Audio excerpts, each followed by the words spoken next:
Hi, ladies and gentlemen, and thank you for tuning in. And on Facebook, I've been getting quite a few views, and I appreciate that from everybody. And I'm trying to get those views over to YouTube and Rumble and Spotify. I'm working on that now with admins. They're working on some promo and ads for me. So you might be looking for those through Instagram and everything. So I'm trying to build up the show to try to enlighten people on a lot of different topics. I just had a topic the other night about dreams and angels and things of that nature.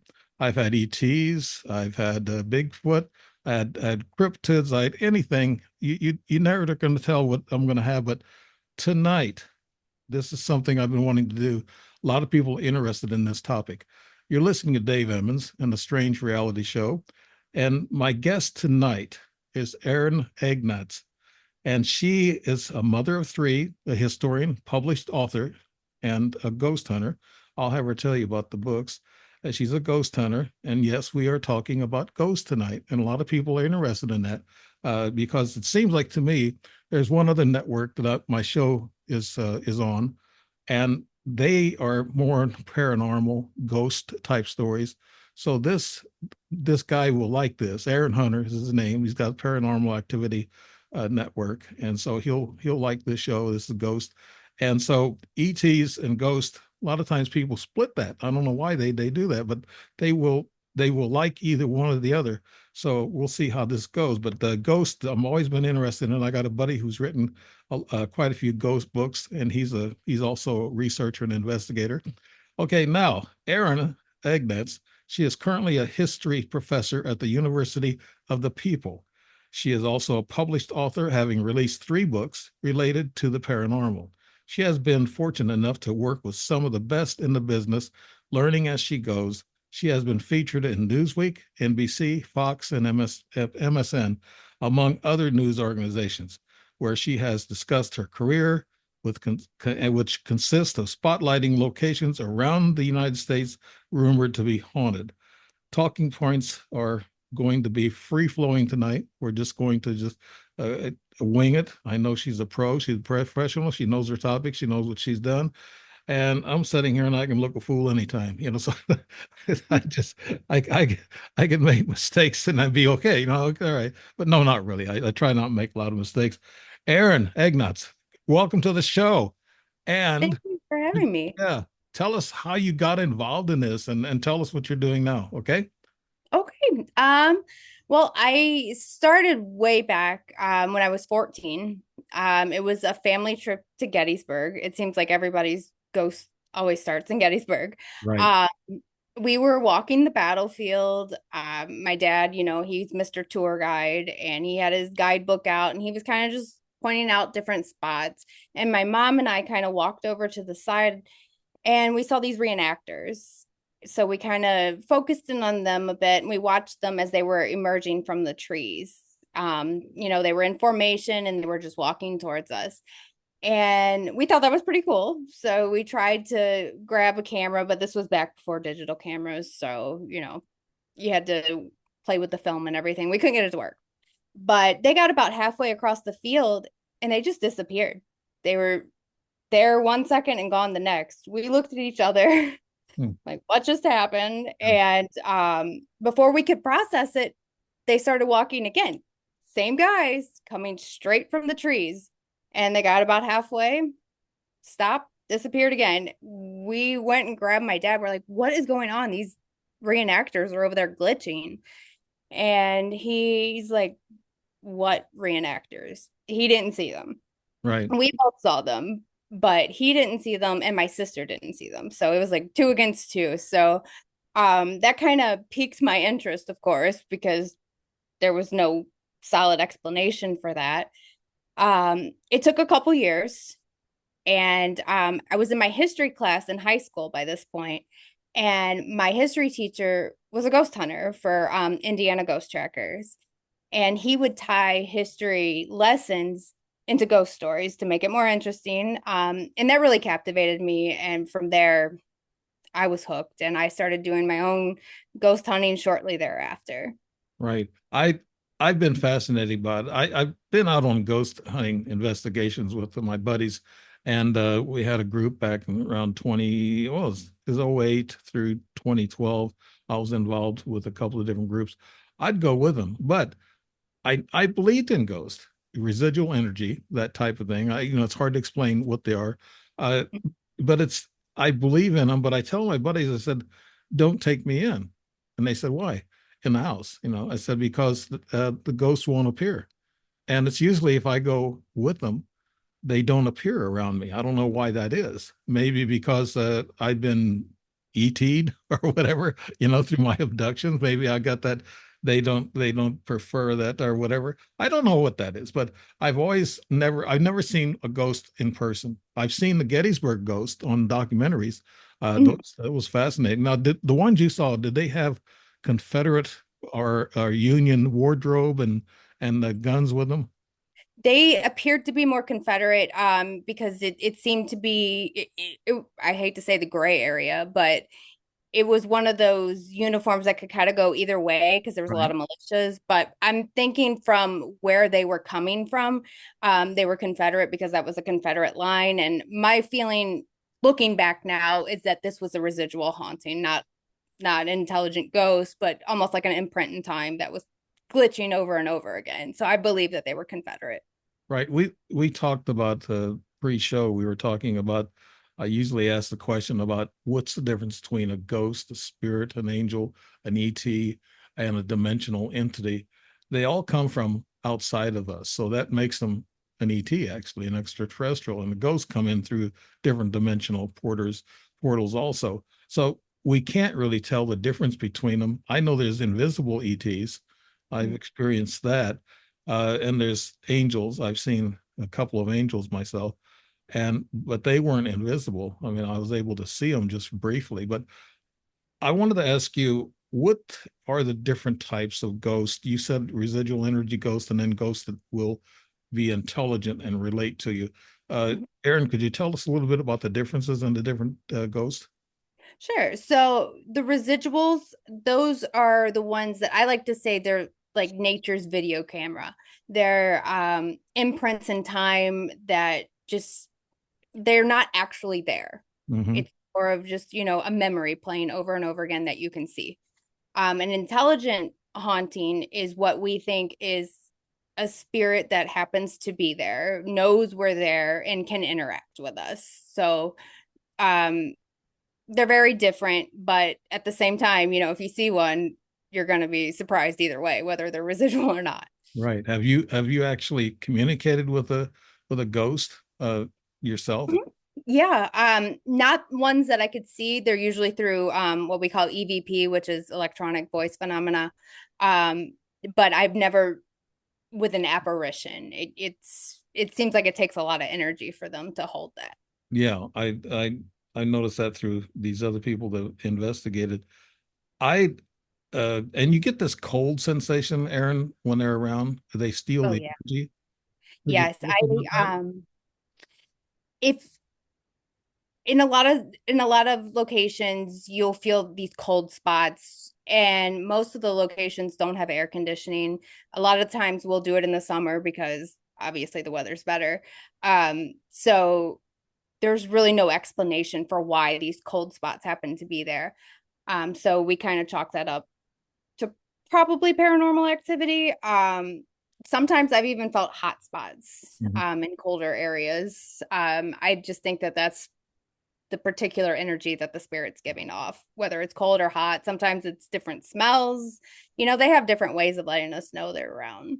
Right. I'm going through the basics right now, but we're going to be getting into some of your stories because I think that's what people love, the ghost stories. And it's what they curl up to the campfire and talk about at night, so but I wanted to ask you also, do you feel any magnetic energy when they're around? Does the hair stand up on the back of your neck, Aaron? Yes. For me, I it's more of it's hard to explain, but it's more of like a nausea type thing for me. Mhm. Um, for my husband, when I drag him along, he can't stand going to these, but I drag him from time to time. he gets the goosebumps and the hair standing up on the back of his neck. I like to chalk it up to like when a lightning strikes close by. You Yeah, know, you can get that static electricity. It's kind of like that. yeah. I I have all kinds of instruments myself. A tri-field meter. I know you have a lot of those instruments you take with you. You have Mhm. infrared cameras, I guess, that picks up things. I would imagine you have a lot of pictures and videos, and maybe some other time if you have a folder or something, you can actually show that to people. You know, I got a couple of videos, short videos to show you, and I wanted your expertise in taking a look at these and telling me what those are. If you want to run them now and take a look at them, Yeah, I'll, absolutely. I hope this share thing works on the Zoom. We'll see.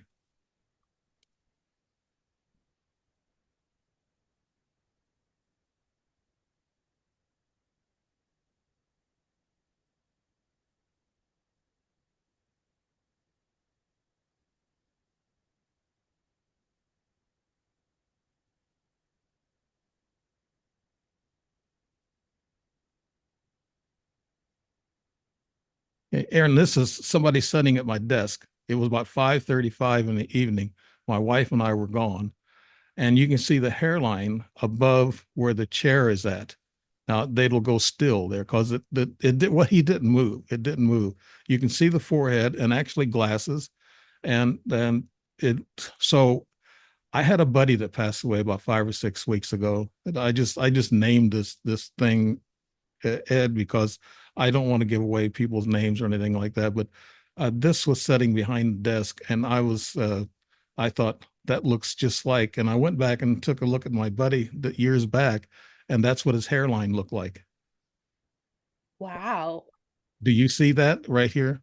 Yeah, right. Yeah, right there.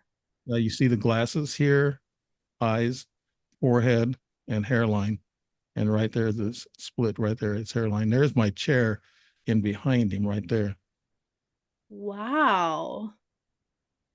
And he just wow, yeah, it's very distinct.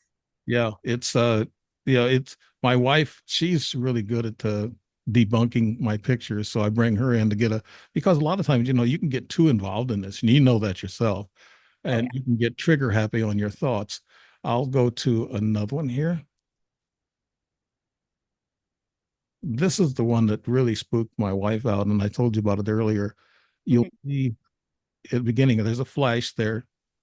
The whole room doesn't look the same. It looks like you're looking into some kind of a portal or some kind, something like that. These pictures are on the 20th of September and the 23rd. Let me run this by, and then you're going to see a couple of streaks, and then up here you'll see fingers like they're fingers that move along the front. Let me go back. Watch, see the fingers here, up here. Try it again, right there. See, like, Yeah, the movement. Yeah. and it was the dark movement. Yeah, see the movement up there, and that's I think that's what scared my wife mostly, I because bet. it looks like a giant spider. But this whole scene, there's energy that flies through. You'll see it. There's Uh-huh. streaks of energy that still, the one streaked here, it's hard to get it back. But yeah, but it seemed like it went real bright and then it went dim. And then that's when you saw the shadow figures of the fingers coming across like that. But yeah, you have to look at it real fast up in this corner. But the room don't even look like this. These lines of energy, it kind of like the camera looked into another dimension or another portal. Yeah, that's Yeah, so that's just a regular room and that's really bright. I yeah, very bright. yeah. It was very bright, and it was late at night on that shot. It was about 11:35, and the light Oh, was not shining through the window, and that's where all that brightness come from. And it wasn't the camera infrared round spot that you normally see. This right. was in a shape like a like a ton. Hourglass almost. Yeah. Yeah. And then it was bright, and then it dimmed, and then you saw the fingers kind of go across the top. Yeah. I was in bed at 11:35, and Yeah. this happened 2 nights ago. And so I have this happen all the time. I have my camera out quite a bit, And so I record these things, but things happen, you know. When It, you it seems like there's a lot going on there. Yeah, I want to ask you, Erin, do you have things happen to you? And also, my buddies always say that they say prayers or they go through a ritual because you can be jumped by a ghost. Is that right, Erin? Absolutely. A lot of us have some kind of ritual we do usually before we go in and on our way out. It could be something as simple as don't follow me home, or, a full on prayer. I'm one of those that opts for the prayer because, sometimes you deal with some spirits that aren't all that nice. A lot of times when we do like prisons and jails, they weren't nice in life, so they're not going to be nice in death. So it's best to do something, whatever your belief system is or whatever, to protect yourself. Right. Uh, with these other, I got other pictures too, like ghostly pictures, like little clouds of smoke in a room. And I don't smoke in the house, and I never did, and I didn't have people that smoked in the house. I got pictures like that. That has an ET effect, but it also has a ghostly effect. That's why I'm saying you can't really tell the difference. It's like these two pictures here that I just showed you, short videos. They're ghostly. I'd say they're more ghostly than anything. Or Sure. do ghosts throw in bright light like that sometimes, Aaron? Um, I haven't personally seen it, but usually for ghosts, it's more of the shadow figures, as opposed to the bright lights. Now, there are a few times where I've caught some weird colors. Green seems to be the one I get the most, almost like an aura. But I haven't seen anything bright like that before. Yeah, I think the first one I showed you with the person sitting behind in front of my computer, actually looking into the camera. Matter of fact, Yeah. they're looking right into the camera, and that's a ghost. That's a Yeah. spirit. The second one I showed you with all the energy and then the bright spots and then something moving across looked like a spider with it had like human like fingers though. And that's what you have to catch it in the top right after about I guess 3 seconds into the 10-second video. But those were the difference. One was ET and one was Ghost, I guess you could say. But Right. Yeah, there's a distinct difference there. You have a lot of energy going on, it seems like. yeah, I do. I do. I have a. There's a lot of things that happen to me. I've put pictures out a lot. That I don't lie. I'm too old to lie anymore. I don't care. And I present these things, and I let other people say, okay, my brothers they always get UFO pictures. I posted a picture that my brother took here about a week or so ago, and he sees the same UFO in the western sky. And I posted that picture has went viral almost. I mean, Really? so my brothers and my whole family we're in the paranormal thing with ETs, and even my mom has stories that she can tell. She's 96 now. She can still tell those stories. So I've been willing to do a show with her, but her health is a little weaker now. But I still want to get a show with her. But have you felt ill, Erin, when doing all this stuff and going in certain places? Have you Yes. felt ill when you come home? Yes, there are a couple places that are so off the charts that I can't handle it, and I'll bow out pretty early because I can't stand feeling nauseous. I mean, no one can, Right. but it can be overwhelming, if it's too much energy, and I'll just go home and I will feel drained all the next day, and it usually takes me a couple of days to recover. Yeah. What what there's an idea that I've had, and I think a lot I've talked to other investigators. Do ghosts steal energy from us in order to be able to show themselves, Aaron?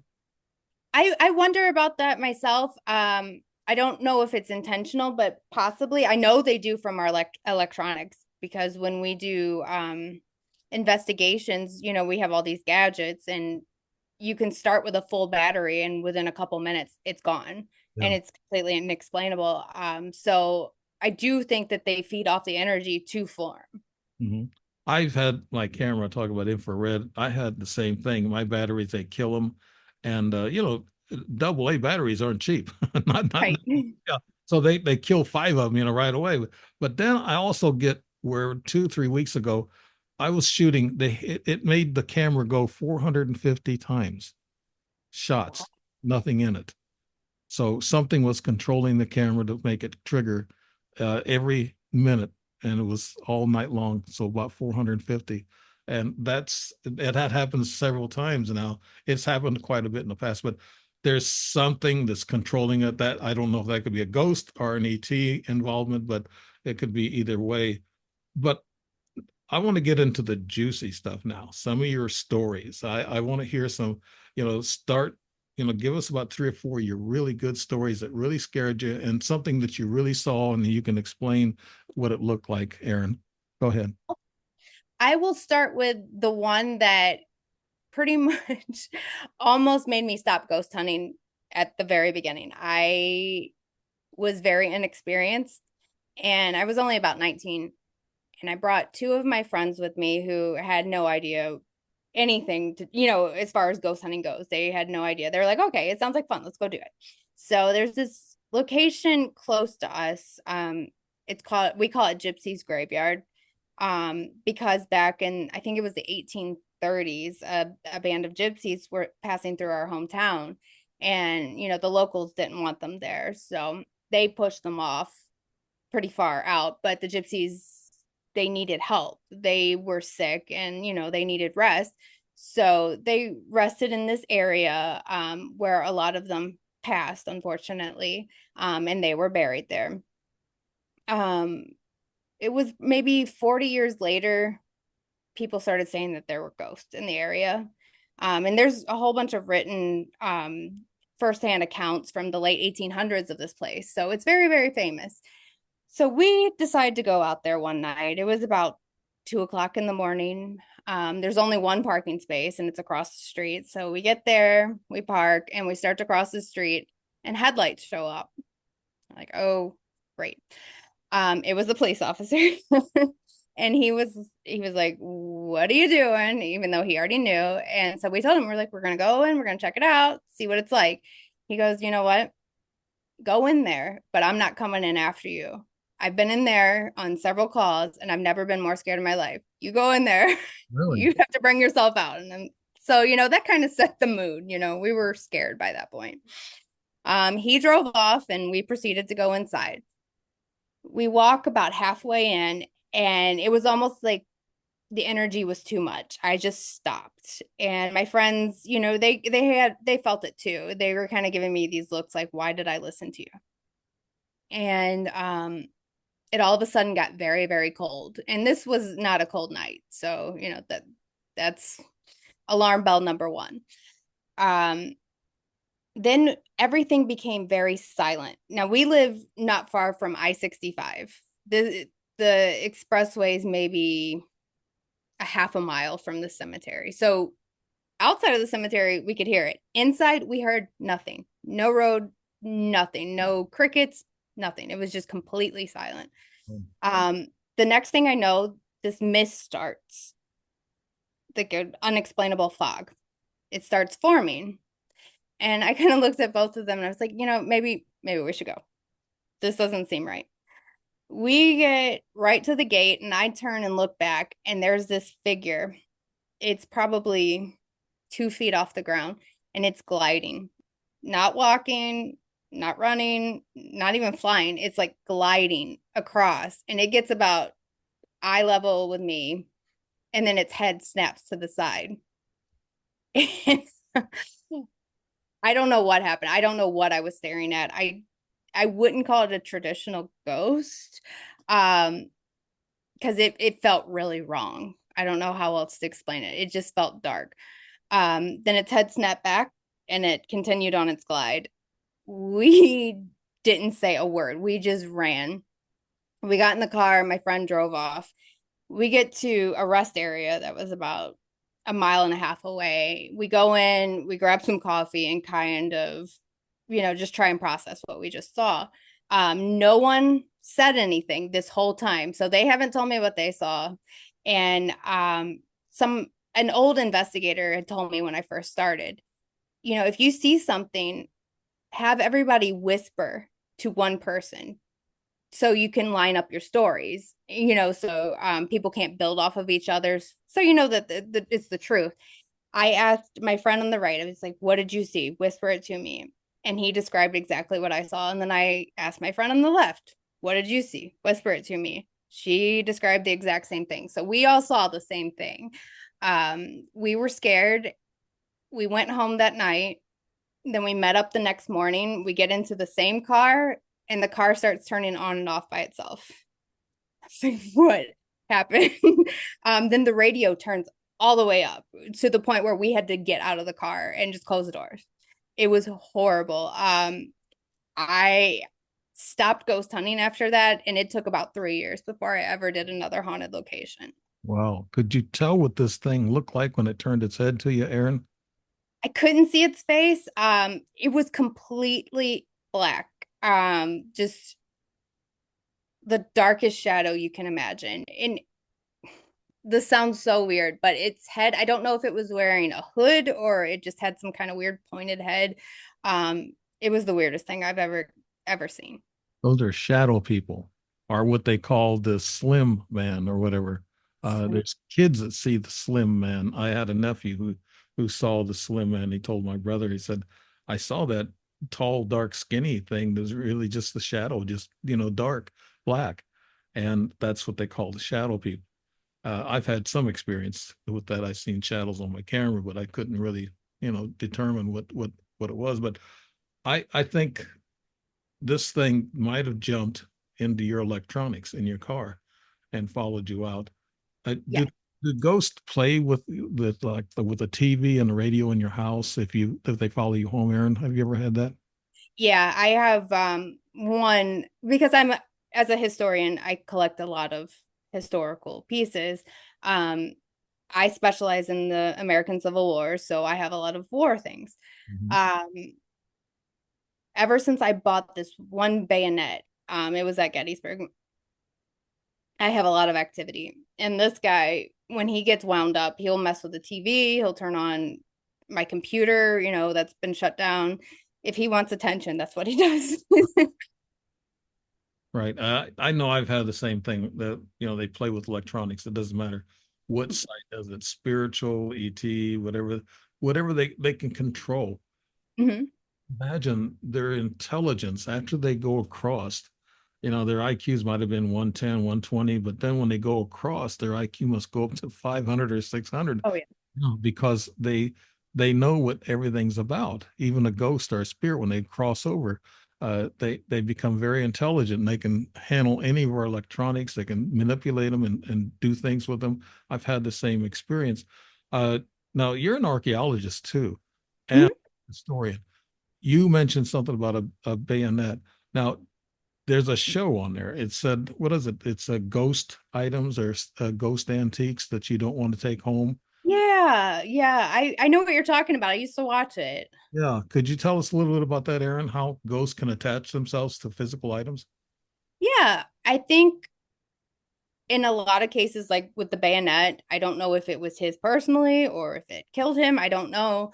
Um, but there's some kind of attachment there. I have been told by a medium that I really trust, some mediums I don't trust, but this particular one I do, that they will, if they see something in your house or wherever, that they can relate to from their time, a lot of times they'll attach themselves to it because it's almost like a comfort for them, and that becomes theirs. And for I don't remember exactly how he explained it, but it was something about the energy of the item helps give them energy. I know it's weird, and I wish I could have understood what he was talking about, but it does make sense because, like I said, with the bayonet, this guy, he ever since it's got here, he's been very active. So it's something about that trigger option or object. Yeah. I Now, being historian, also archaeology, uh these ghosts, do they stay in one place all the time? I mean, besides jumping you and following you home, and they might go back to the original, like say take Gettysburg. They never Mhm. leave, or a haunted house where maybe they know about the house, that they lived in the house. Do they stay in one place, Aaron? I think some do and some don't. I believe that it's something to do with their circumstances. I feel like the ones that are at jails, they just can't get out. Um, they would wreak havoc everywhere. Uh, but certain ones can leave. Some choose not to because that's where they want to be. They feel comfortable there. But I believe it's something to do with circumstance. Mhm. I've also heard that they say when you run into a ghost, you tell them to go to the light and leave and get away from this earthly plane. Have you had any experience with that of telling a ghost? I always thought, okay, God is so divine. I mean, he's so much in control of everything that why don't these people who cross over, why don't they get it? Or why don't they know, go to the light or leave this plane? Why don't they do that? And have you had experience at that, Erin, by telling somebody go to the light? I haven't personally told um a spirit to. I've been with mediums that have told them that. I believe that some refrain from doing that because they're scared. They're scared of what their judgment might be, maybe, or what is after they go to that light. I believe that that's probably the majority of them why they're not going. There was an explanation that I heard that made it have more common sense to me. Why, why tell a ghost to go to the light when you know that God's involved in all this? But here's the thing, some of them may not know they're dead. Is that true, Erin? It could definitely be true. I've heard of stories where it seems like the spirit doesn't realize it. Like, if you're in their house and they think that it's still their house, but it's not, they're gone. But I think a lot of them realize they're dead because I've had EVP sessions with spirits where we've asked, how did you die? And they will tell you. So I guess it just depends on the spirit. Right. Yeah. Now, any other experiences that you've had that really scared you? How about poltergeist? The difference between a poltergeist and a regular ghost is the poltergeist is an energetic, active ghost that can actually physically move things and throw things. Have you ever had that type of experience, Erin? Yes, yes. It's at the old Lake County Jail in Crown Point, Indiana. This is where John Dillinger made his famous escape with the fake gun back in 33 or 34, I can't remember. Um, the jail, it's got a lot going on. It's seen some really, really bad people. Um, a lot of Al Capone's men were there. A lot of serial killers were there. Uh, it's one of those places that will never disappoint you if you go, and I go there a lot. Um, there is a poltergeist there, and it is aggressive. It's very aggressive on the nights that it's dominant. And what I mean by dominant is it seems like, oops, sorry. Um, there are nights where different spirits are the lead or whatever because maybe they have the most power. We're trying to figure this out. There's a whole group of us and we're trying to, figure out why it seems like a different dominant spirit each night. But when this one's in control, he's something. One night it was I took my mom with me and we went to the jail. We started on the middle floor, and the reason we started on the middle floor is because it looks really nice. The rest of the jail is kind of dilapidated, but the middle floor had been redone for the movie Public Enemies starring Johnny Depp. So it looks, brand new and it doesn't seem scary, but it is. So we were sitting there at one of the tables and we start hearing banging up above. And we kind of look at each other and I was like, "You want me to go check it out?" And she was like, "Yeah, I'm not going up there. So if you want to go up there, go ahead." And my husband, I forgot he was there. He was there too. And he wasn't going up there. I was like, "Okay, I'll go up there." So I get up there and I start walking and I get that feeling like, okay, the air is changing. This is where the spirit is. I get about halfway and I start getting that nauseous feeling. No, okay, I'm turning back. I get a few steps and I feel this hard push behind me and I almost lose my footing. I've never been pushed. I've been touched, but I've never been pushed before this. So I was surprised and I kind of look back and then I realized I don't really want to see what's behind me. And then I just dart down the stairs. I told them what happened. My husband's like, "You know what? I'm done. I'm leaving. So he went and sat outside. He was not doing it anymore. Yeah. But my mom and I, we sat there at that table for a while, and I tried to calm down. And then a bat shows up, which bats are not uncommon in haunted locations, but there was something off about this. It started circling us. And mind you, we had lights on because I was at this point a bit worked up. Um, it started circling us faster and faster. And this doesn't make sense because, first of all, bats don't really come out with lights. Second of all, they don't usually go around in circles like this. This was a cell block and it was just circling it. And each time it went around, it got bigger. Mhm. And by the third time, my mom's like, that's not a bat. And I was like, well, what else would it be? By this point, it looked like a big black basketball. It was huge. And I looked at her, she looked at me. I was like, what do we do? How are we going to get down there? This thing's circling. And she's like, well, I don't know. We just got to run. And I was like, okay, you lead. We get down the stairs and I'm starting for the exit. But she stops halfway on the stairs and she's looking back up. Like, what are you doing? We're leaving. That scary shadow thing is going to get us. And she goes, her voice completely changed. It was completely monotone. And she goes, we have to go back up. I was like, oh, we're not going back up there. Whatever that is, it's really aggressive. It's already pushed me. She's like, no, we have to go back up. And she starts walking up the stairs. I mean, her eyes are like devoid of emotion. She's completely monotone. And I was like, what are you doing? Get down here. And I pulled my camera out at this point because I was like, no one's going to believe me. And she needs to realize what's going on. So I'm recording. I'm also trying to grab her. Nothing's getting through to her. And then I start banging really loud on this metal piece. And it seems to kind of snap her out of it. And she starts following me, but she's still not completely with me. We get through the doors to go outside. She's back to herself, but she remembered nothing, not one moment of that interaction.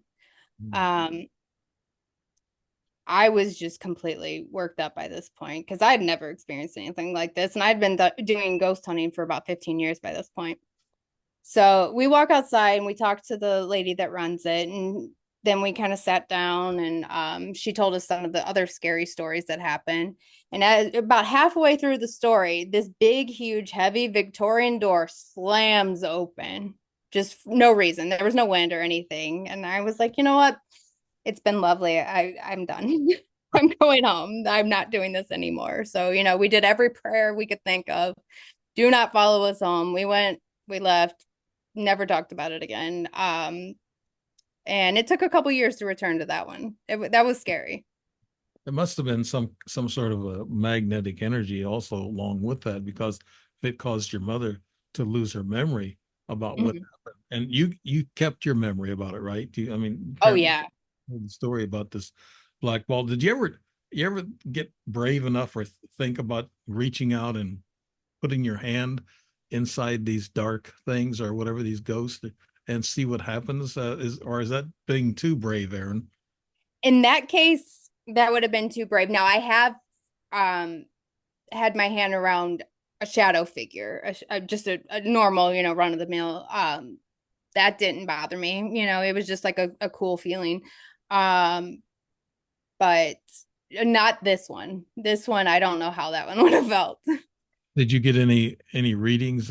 Any instruments did you have with you, or The only thing I got was I was recording and you could hear it banging when it started banging. yeah, it was pegging out. Yeah. Uh, Hmm. that with the tri-field meter, you can sometimes it's dark and you're wondering what's going on, and then you hear it tick tick tick. It's kind of banging out, it like you said. Uh, Hmm. but yeah, that it's getting readings. It's like some of my friends go in and they have a group with them, and of course you have a small group, and sometimes you do this by yourself. And my friend does this too, and he goes out and he does a lot of investigations by himself. I don't know if I'd do that, but it's nice to have somebody set up with a laptop with instrumentation, you know, Hmm. reading what's going on, and then people, setting up cameras in each room and doing that type of thing. and that's what these ghost hunters do on TV. And Mhm. but uh, I think here's another thing too. I get into with especially with UFOs and ghosts and poltergeist. You wonder if they're not computer generated on these TV shows, and could the poltergeist things be like real thin fishing line, and somebody's pulling the pan off of the stove or something, and you can't see the line. Uh, I I'm getting to the point where you really have to look at these things, and you have to see the person actually talking about it. But most of the time on paranormal, caught on video, that show is on, and it shows all kinds of stuff going on, and you're wondering what who has vetted these stories, and who's talked to these people, and are these are they true? And so we are bombarded by what's true and what's not true. But with you, with an actual witness with you, and you seeing these things, it's nice to hear an explanation of what these things are, and the people who are actually investigating them. uh, I would imagine that you have done this for some time, and there's probably other stories. Has it ever affected your family? Have you ever taken anything home with you, Erin? As far as I know, I've never taken one from a location. Now, my antiques, I tend to bring in all kinds of things, but nothing has ever been um rough or anything towards our family other than that one that kind of overtook my mom there for a bit. But a lot of and you mentioned TV, a lot of times what we see on TV is not what we see in, the paranormal field. I tell people all the time, you go into a location, odds are you may not get anything. Get excited if you do, but I would say a good 60% of my investigations aren't very active. It's not very fun. It's a sit around and wait. Now the ones that where you do get the action, like the jail, you're gonna make sure that you're praying and whatever to make sure they don't follow you home. And I'm really good about doing that because some of those spirits are not very nice. So Some of the you say you travel across America. Some of the locations are more haunted than others. I live not too far from supposed to be one of the most haunted places in America, Alton, the Confederate prison, and the McPike House. Mhm. Yeah. Have you ever been around those areas, Erin? I haven't. I actually had someone reach out. That's so ironic you said that. Maybe a month ago asking me if I would come out there. So I'm trying to plan one now to see if I can do that. It's not too far from me. I think maybe 3 hours. So that's not too bad. No, I think the McPike House. I drove by that here a while back when I was coming through town there, and I saw that it's kind of it's vacant. It's been condemned, and you can only have vigils outside, outside of the house. And a lot of people do that, and they sit outside. But my mom and my family have been in that McPike House while it was going, or pretty good, about 20 years ago or so, and they felt things and seen things and heard things in that McPike House. So it's almost a guarantee that you're going to see something or feel something. And they have these haunted ghost tours in that town of Alton. They take us. I had a buddy that used to narrate those haunted ghost tours. So I got to know a little bit about them, about the locations they go to. But they have it every. I think they're going to start before long, the haunted ghost tours, and they'll go through Alton in about 10 different places. And so uh, that this area, or the area that's I guess it'd be west of me, that area is pretty haunted because, and archaeology, it's Mhm. because of the Confederate prison that they treated those prisoners really bad, and there's a lot of pain and sorrow there, and that's why there's a lot of haunting. And those big stones that they use, those stones have been put into houses in that town, Oh yeah. and it creates, I guess, the energy from those bricks, Mhm. those not bricks but the stones, that it kind of brings across residual energy to other locations. And I I think there's also they say England is really haunted, with all those Yeah. old structures and bricks and stones. Uh, let's get into tell us about another story. I know people are really interested in some of the stories that you had to tell, Erin. Tell us another story that you can't get out of your mind. Okay, there's one that actually is not scary, but it's really funny. I have a couple of those, but this was in Miami at the Gold Coast Railroad Museum, Mhm. and this location was a World War II base. Um, Obviously during World War II, they housed blimps, which I didn't even know we had blimps during World War II. So, Yeah. um, the night that we were there was a hurricane.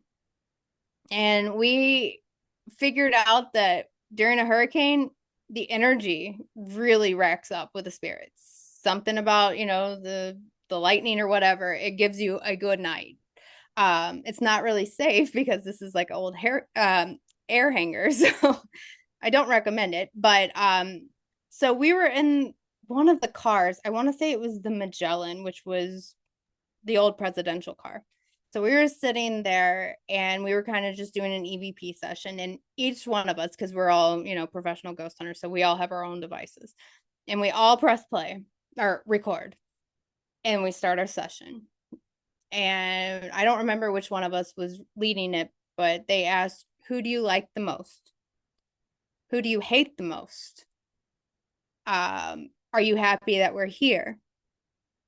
So when we played it back, 3 out of the 5 of us got responses on our recorder, even though they were all sitting there together.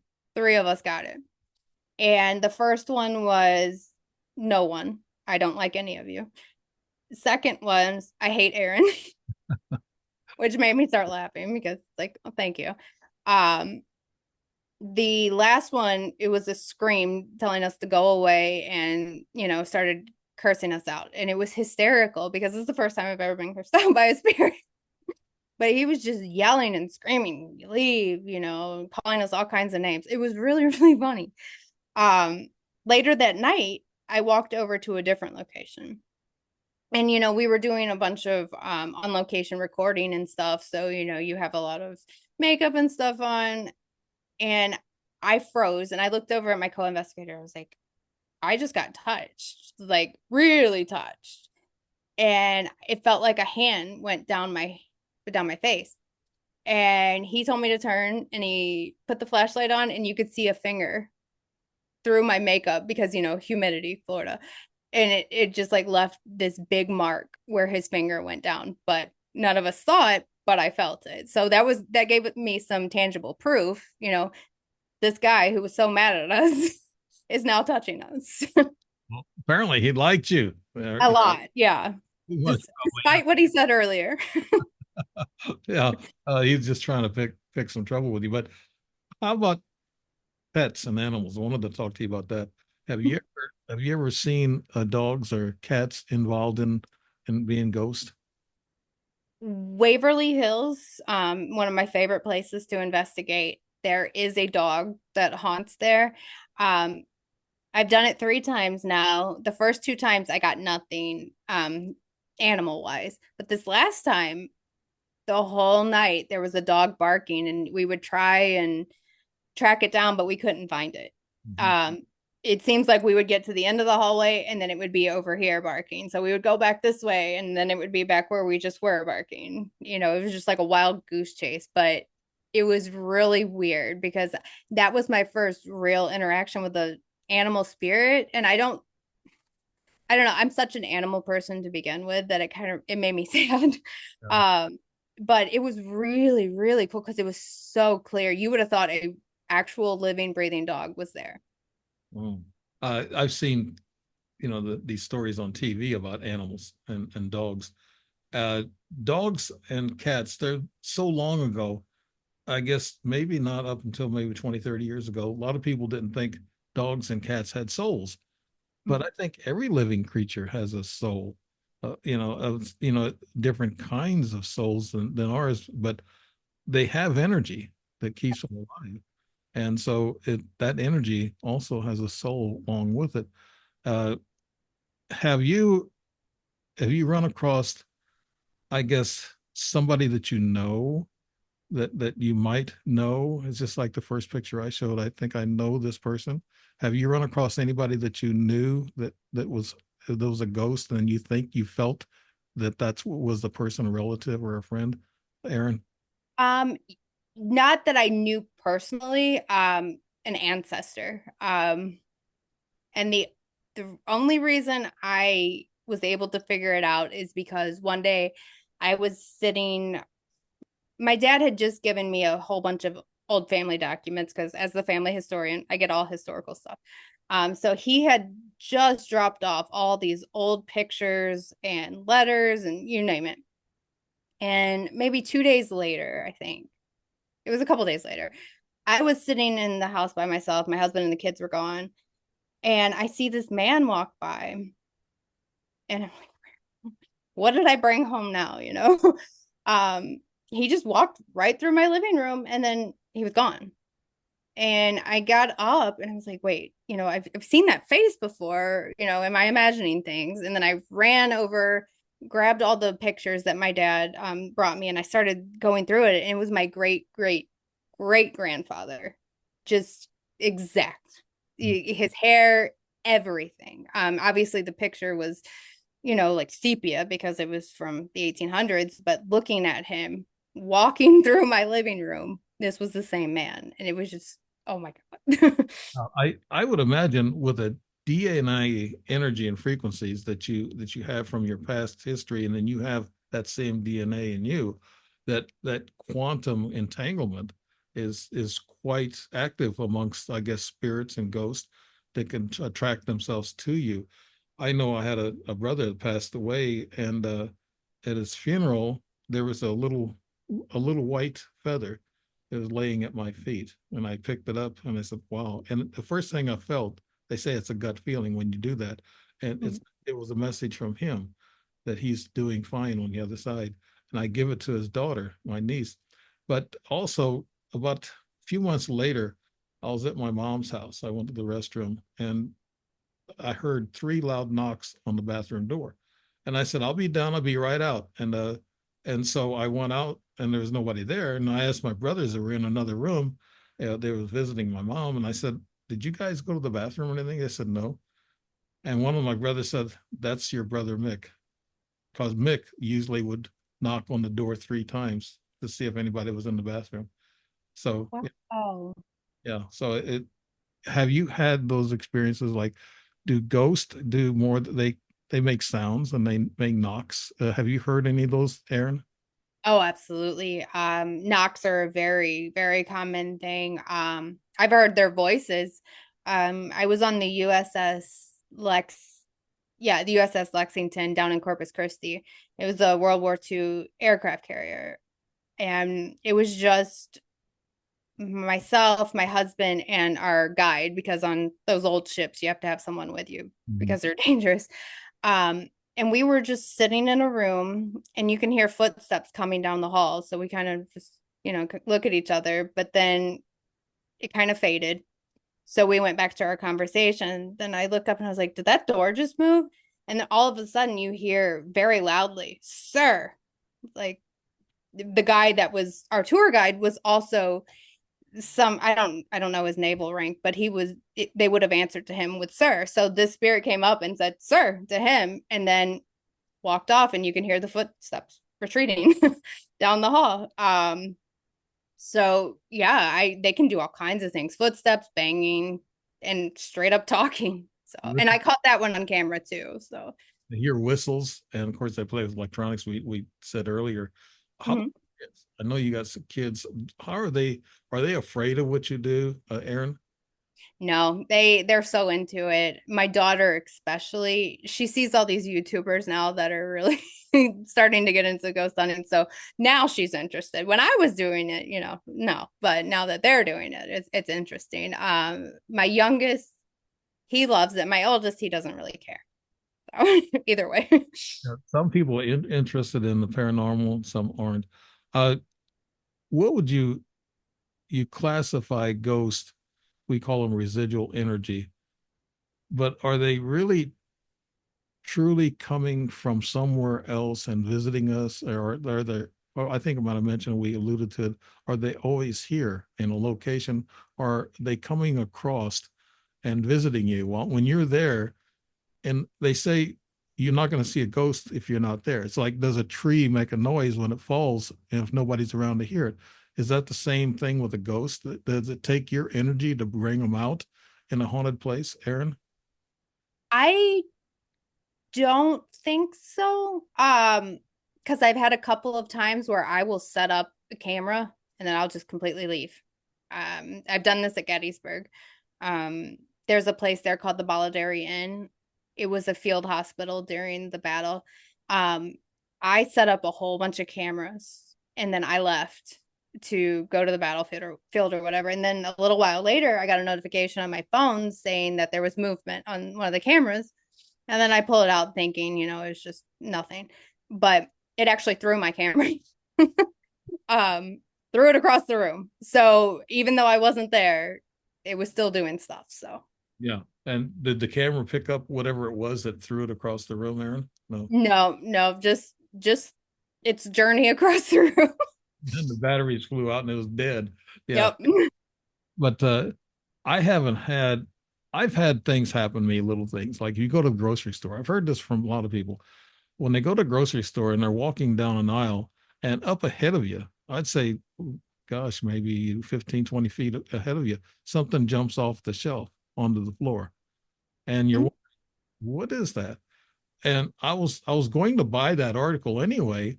So I don't know if that's some kind of a energy or poltergeist or ghost or something that's following you around.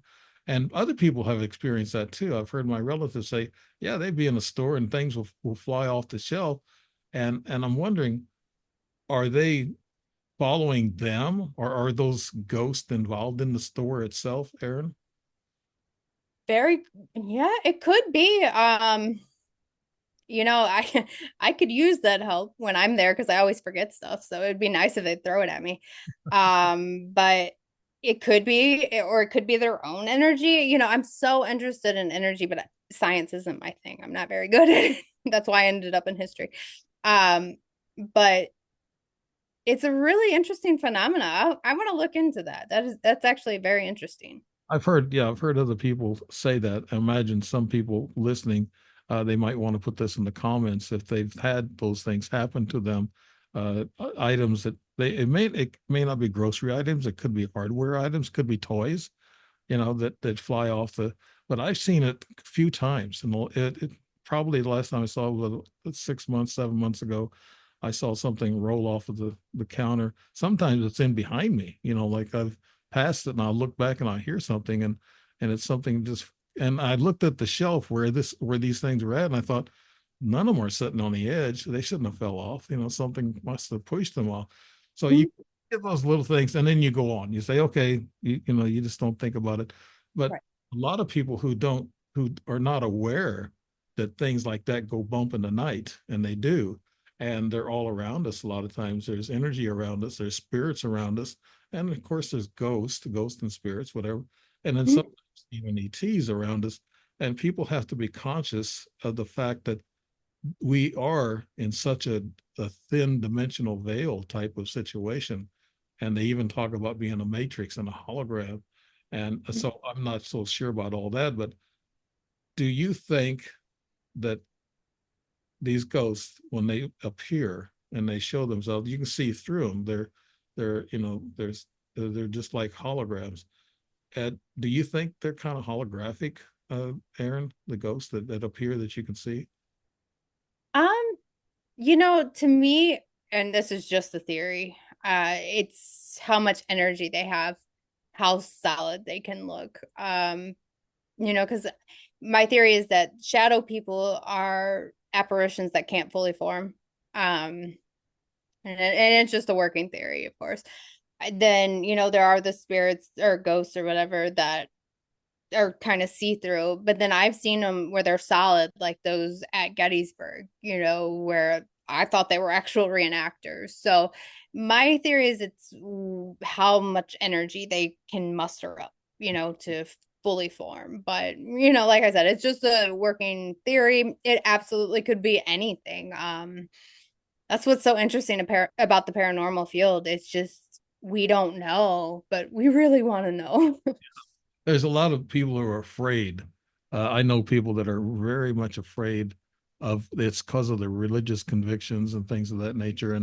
And Christ, he didn't. He said he's not a ghost, but he did say that to his disciples that you think you're looking at a ghost, because he held his hand out, and then of course they said that was a mistake in the Bible written that way because he said that spirits only linger for 3 days and then they leave and there are no ghosts. And so I'm wondering, what is your thoughts about being a historian? You probably have some biblical history into that. What do you feel that the Bible and religions think about ghosts, and maybe that's why a lot of people are more afraid of them, Erin? Right.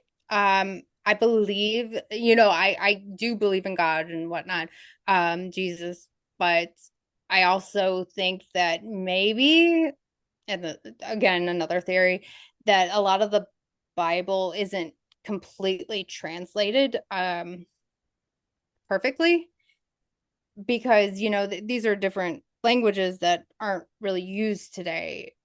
And this is just from other historical things that I've analyzed. Right now, I'm teaching a class on Greek and Roman history from far back in BC. A lot of the things that were said then, they don't really equate to what we know today, as far as they may be saying one thing, but they meant something Yeah. else, if that makes sense. And I do know that the Bible was heavily edited by kings to kind of keep people in line. So I don't know if it was just not translated correctly, but my theory is that they can coexist, religion and the paranormal world. I know religious people, they think ghosts are evil. And are all ghosts evil or are they benevolent? Erin, could you tell us what your opinion and thoughts are on that? I don't believe they're evil. I mean, there are some that are definitely like the one that pushed me. He was not nice. And I just think that if they were not nice in life, they probably are not nice in death. They are the person they were alive. So, some of them maybe are afraid to cross over. Maybe they had a tragic ending and they have unresolved business. There could be a lot of reasons, but I don't think that they're all inherently evil or anything. Right. They're scary to us because we don't understand them. And half of us who are into the paranormal and the consciousness is high with we got rid of the box over our heads and we started thinking outside of the box. Uh, I know that a lot of people, I say, no, don't be afraid of that. If it's a ghost or it's making a noise, don't be afraid. It's not going to affect your life. If you let it affect your life, if you let it in, and if you start thinking that fear and stress can cause you other things. So don't be afraid of these things. It's like people ask me about ETs or am I afraid of them? No, I research them. I go after them. I take pictures of things. I keep going. And because I don't want to fear them because if I did, uh, I wouldn't be for the better off. That's for sure. But Right. you have uh, you have some video and some pictures you've taken. Could you tell us about some of the best ones that you've taken and have? And maybe next time we're on the show, we can get a folder and put that together and show it, Erin. Absolutely. I do have the one up, sir, from the USS Lexington. That is by far the clearest. I have a video of some EVP, a lot of EVP actually. Um, I'm trying to think of what my favorite. There's so many. I've done it. I've done so many. Um, I a lot from the Gold Coast Railroad Museum. There's a lot of different things that we had that night. A lot of EVPs. Trying to think of the old jail, the old Crown Point jail that I mentioned earlier. You can hear the banging on the video. At one point, my camera pans and it looks like there's a spirit standing over to the corner You can check that one out. I have a picture of what we believe is an entity at the Indiana State Sanatorium. But my favorite, my absolute favorite, is called A Ghost Named Tennessee. It was at Sachs Covered Bridge, which is in Gettysburg. And I was with a local that day, and she was kind of just, showing me around all of the fun little hot spots. And she's like, let me show you this. So we go over to Sachs Covered Bridge, and she's like, there's a ghost here. We all call him Tennessee. Apparently, he was a slave that escaped and, got behind Union lines. I don't know how he ended up dying. I don't think he was hung or anything. But Tennessee likes cigarettes. Tennessee likes cigarettes a lot. And if you light the cigarette and place it down on the railing, Tennessee will smoke the cigarette. Really? And That's yeah, and I looked at her. I was like, come on. No. She's like, let me show you. So she lit the cigarette, she put it down, and I watched the cherry like get lighter, like, when they suck it in. And then she's like, okay, Tennessee, let's show off for Erin. Can you move the cigarette to the right? And then it turns. And then she's like, can you turn it the other way? And it turns. And he's responding to everything she did. And I'm recording the whole time. And then she's like, okay, knock off the cigarette. And he knocks it off. So this is all on camera. Definitely my favorite experience, and I never thought it would be with a cigarette. maybe that's what got him to being a ghost. He smoked too much and he got Right. hunger. And there's cigarettes everywhere, so everyone knows about Tennessee now. How about seeing couples together that are very much in love and they die together like in a fire or an accident? Have you ever seen families or couples together as a ghost, Erin? I haven't. Usually, and apparitions are really hard to find. Um, I will say that. But I have not seen them together. The only time I've seen multiple ghosts was at Gettysburg that time. Um, Usually it's just a shadow person here and there. Um, I would love to see something like that, just for my own Like an my own. older couple goes up and hugs each other in front of you. That would Oh be yeah. a very spiritual, loving type of thing. And I know, but Yeah. people that are loving people, they go somewhere else. They must go to, back to the heaven or to God and Mhm. recycled or reincarnated. Right. Maybe that's why some of these ghosts are afraid to go to the light because they're going to be reincarnated into something they don't want to be reincarnated into. Uh, True. there's that factor. A lot of theories on that. I'm not saying that that's true or a fact. Let's get into something else. And my family, I'm not going to say which members of the family, but they have felt this is kind of like in a romantic way. They have felt that somebody was in bed with them being a little bit naughty. Have you ever heard of that, Erin? I've had a spirit once at the Bolletary Inn in Gettysburg. Uh, he wasn't naughty or anything, but I was laying there trying to sleep. And, if you're in a haunted location, odds are you're not going to be able to really fall asleep to begin with. Um, but I was just drifting off when I felt the bed sink next to me. Oh my God. I was like, dude, come on. No, I'm married. You need to move. This is not right. Um, but he never touched me or anything. He just sat on the bed. And the next morning I went downstairs because I'll backtrack and say when I go into a haunted location, I don't want to know what happened. I don't, there's certain places that we do know just because they're so famous, but I don't want to know about the resident ghosts or whatever because I want to find out afterwards after I experience things. And I told the owner, I was like, do you have a spirit that likes to jump in the bed? And she goes, oh, you met him. He loves blonde women. And I was like, my gosh, what's going on here? I was like, yeah, I met him. Yeah, he's friendly. She's like, did he get handsy? I'm sorry. And I was like, no, he didn't get handsy with me, but apparently he had been handsy with some others. Right. I've heard stories of actual, acts that are going on in the bed, and Really? and that they can't push this entity or this ghost off of them. You've heard of the old hag syndrome, like Uh-huh. men, they feel this weight on them, they're paralyzed, they can't push it up. uh Mhm. that that has happened throughout history, and you being a history buff, know that story about the old hag. It's happened way back in BC. you know Right. it was actually the first wife of Adam in the Garden of Eden. Yeah, that was declared to be the old hag, and she carried on through generations and thousands of years.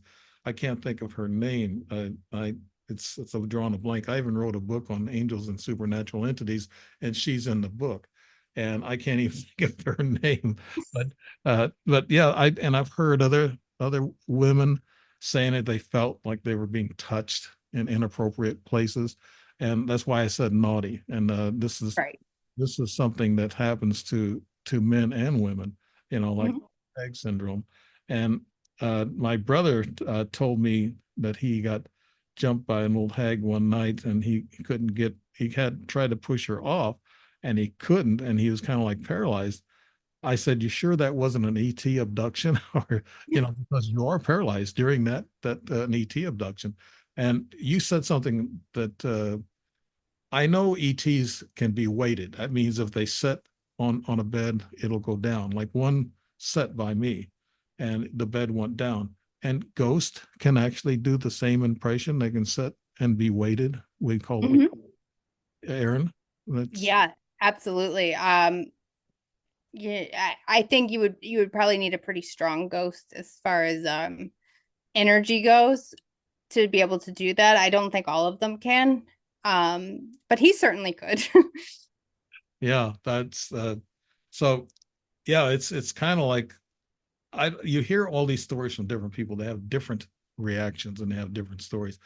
Could you tell us something else that you've learned throughout ghost hunting, and something that really that you can't forget or get off your mind? I know lucid dreams. Do ghosts ever come into your dreams, Erin? Um, I've heard of it happening. It hasn't happened to me, which I appreciate. But I have heard of it happening to others. I've heard of, I've had family members after they pass come through.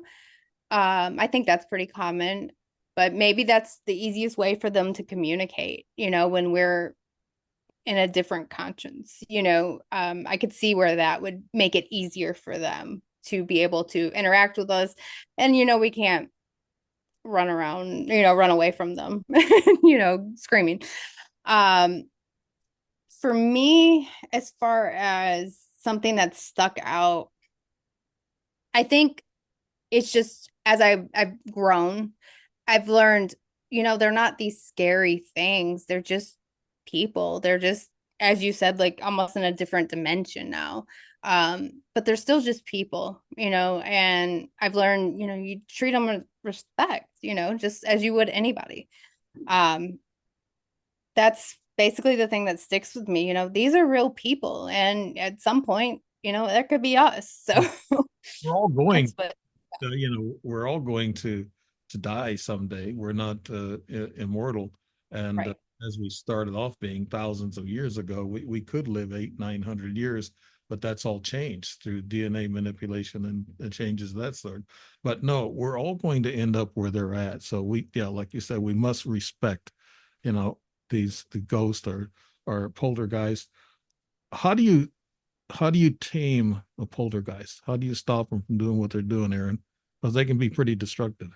They can be very destructive. I would say to definitely contact a professional demonologist. That doesn't mean they're demons, but they're more equipped to handle this kind of thing.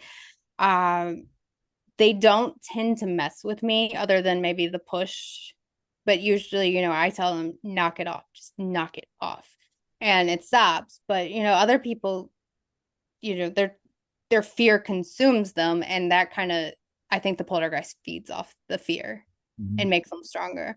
So, if you're ever dealing with anything like that, contact a professional. And there's a lot of them out there that handled as, a priest, a lot of priests will handle that too. Yeah, I had a guy on my show. He's a psychiatrist, and he worked for the Vatican actually, and he would interview people that was possessed, and he would determine whether possession is present, and they need to call in a priest to exorcise, this demon. And so, yeah, he was very sharp. He was very interesting. He had several good books, and he's a psychiatrist from, I think it was from, he was from Princeton, and he worked directly for the Vatican, and it was a pleasure to be interviewing this guy. And he talked about the demons and things of that nature. I don't know if these demons, I guess, would be different than ghosts. They're not in the same category. I don't think. Erin, what do you think about that? Yeah, I don't think they're in the same category at all. Now, demons would be considered evil, inherently evil, and probably what a lot of people think of when they think of ghosts. They're going to try and possess you or attack you or, just absolutely make your life miserable. A ghost isn't going to do that. They may pass by you once or something, you know what I mean? It's just they are going to be your aggressors. They're going to be, I don't think they're as widespread as TV wants certain paranormal shows Right. want you to believe. That doesn't mean that they're not out there. I'm sure they are, but I would say the majority of them are poltergeists versus demons, but they're definitely two different things, two different entities. Right. Yeah, I'm glad you said that because I don't want people to think that all ghosts and everything that's going bump in the night is all totally evil, nor are all ETs evil. Some they intrude into our lives, and they abduct, and they might take DNA samples, things of that nature, but they're, from what I've seen, they don't hurt us. And I guess I've had ghosts, and I've had relatives come back and knock and do silly things to let you know they're there. They're around you, and they know what you're doing, and they follow you all the time. And the one guy I showed you was a good friend. I don't think that'll be his last time that he will appear to me or make some kind of a noise or mess with my computer, since he was a computer geek. So but a great guy. But uh, fond memories of these ghosts. If they come around, I really think, if there's somebody that I think they're letting you know that they care, and Right. they're coming back to see you and see how you're doing. But I think they know all. I mean, ghosts, they get in this dimensional thing. They can look at us like we're in a glass ball, and they can see, what's going on. Mhm. Had You've had quite a few experiences. Are there any other experiences that you really would like the audience to know about, Erin? Trying to think, most of my investigations are not, like you see on TV, Mhm. where there's a ghost here, there's a ghost there. Oh, did you see that? Um, Usually paranormal, and I will say this for anyone that's trying to get into ghost hunting or whatever. Most of the time, you might get like a little EVP or maybe a little knock or something, but it's not a consistent thing. So the majority of my investigations are very small as far as results go. Mhm. The ones that I mentioned earlier, those were, the outliers. Those are the ones that stand out. I've been all over the country. I've investigated in 42 different states. So, I've definitely had my fair share, but the ones that I mentioned, those would probably be the most memorable, I would say. Yeah, I hear, a lot of ghost stories, and I see on TV, and there's one show that I think there's three or four big guys, muscular guys, and they go in looking for a ghost, and then when they find one, they run like scared little girls. you know I'm saying, why are they there? Why are they running? And it's just like Bigfoot. These people go in and hunt for Bigfoot. He's also a dimensional creature, I think. That's my opinion.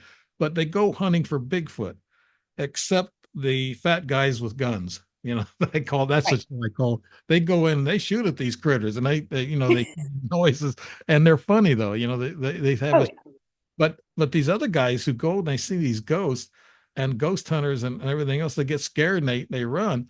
But if you're there, it's just like if I see an ET, I'm not going to run. I'm going to try to communicate or stand there.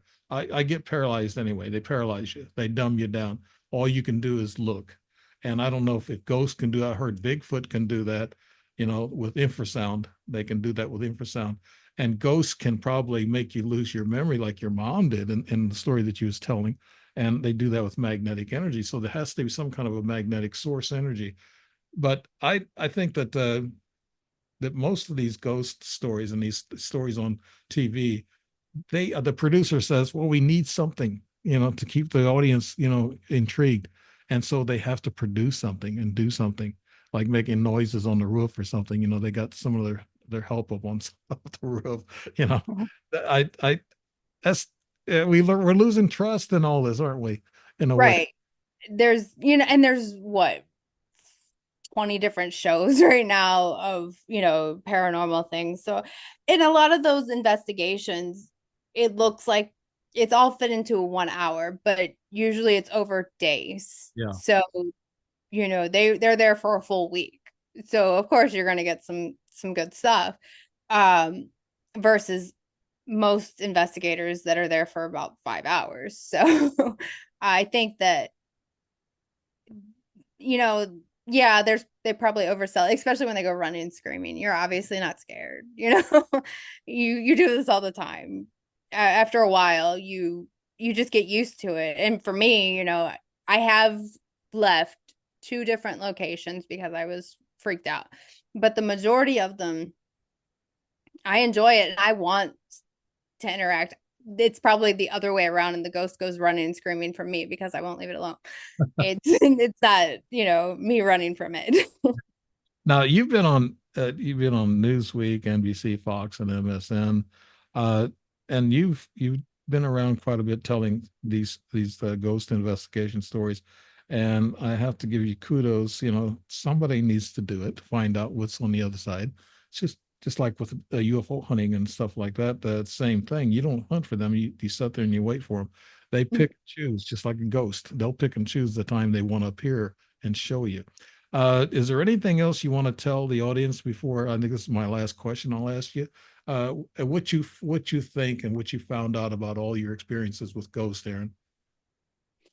I would say that hmm, I never, there were times where I thought, is there an afterlife? I think everybody's been there. I grew up Christian and I still am, but you always have that, is it? But I think since I've been doing this so long, it shows me that there is something afterwards, and that's awesome. It helps solidify all of our beliefs. You know what I mean? I guess I never realized how enjoyable ghost hunting could be. It's like a mystery that you want to solve. Um, and it's really educational too, because in a way, especially for us historians, you get to interact with the past, the people that you study, you get to interact with them. So for me, it's the perfect job. I share the same belief about ETs. I've been across dimensional barriers and in abductions and lucid dreams, so I know there's another side. I've had brothers ask me, said, "Dave, is there life after death?" I said, "Yes, there is. We all travel to another dimension. We leave our bodies and we go. When we leave this flesh suit back behind to turn into dust, ashes to ashes type of thing."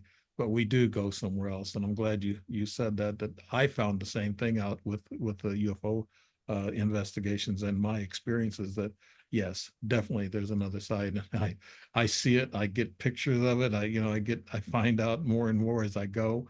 And so I like what you talked about, and you're an educated person, and you do this, I know, in a way that's very procedural, and so you're very believable, and I really appreciate you coming on the show, Erin. And anything you want to say how about your books? Where can people find your books? And you got any sites that you can be found on? Yeah. my books, I usually sell them on my website, hauntingsaroundamerica.com. You can go on there, you can read ghost stories from, I believe it's all 50 states. I think I have all 50 states on there now. So you don't have to buy anything. You know, it's in a blog form. I'm also on Facebook, though I never post. I should say I should get back to that. I'm on Instagram, and then YouTube is where you can find all the fun videos like the Ghost Name Tennessee or the USS Lexington. They're all on there. And the titles to be Hauntings Around America on YouTube. Yep. Okay, Yep. good. I'll make sure I have that in a narrative when I post this video in a couple of days, and we'll maybe we'll have you back again. Maybe you can get a file together and show us some of these pictures and videos.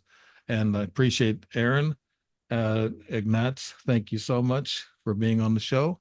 And you've been listening to Dave Emmons and the Strange Reality Show. And thanks everybody for thank you, not thanks, but thank you everybody for being viewers and watching the show and taking interest in what we're doing. And we got all kinds of topics on here.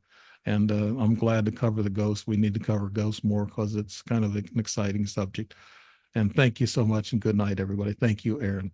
Night.